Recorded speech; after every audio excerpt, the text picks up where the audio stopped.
நிழல்ல இருக்கணும்.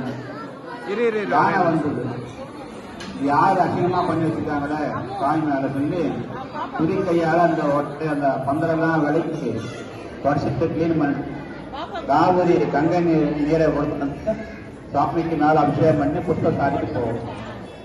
மறுநாள் யானை வரும், மறுநாள் சிலந்தி வரும்.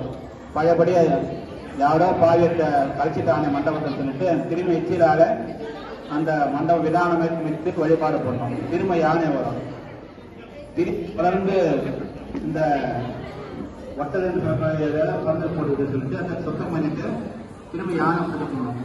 தொடர்ந்து விரும்ப யானைக்கு கோபம் வந்துச்சு. இந்த மாதிரி யாரு பல பாவம் பண்றாங்க சொல்லிட்டு யானை மறைஞ்சிருந்து பார்த்து அந்த சிலந்தி பார்த்தது.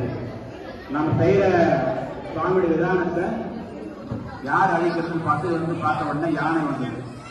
யானை துணிக்கையில அந்த வந்தானது சிலந்தியான உள்ளே போன உடனே உள்ள கொடாஞ்சி வழி தாழ முடியாம யானை துணிக்கையால பட்டு தலையில் அடிக்கும்.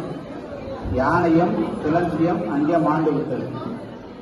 அப்ப சிவபெருமான் காட்சி கொடுத்து அடுத்த பிறவில நீ வந்து ராஜாவா பிறந்து திருக்கோயில திருப்பணி பண்ணுங்கன்னு உத்தரவு கொடுக்குறாரு.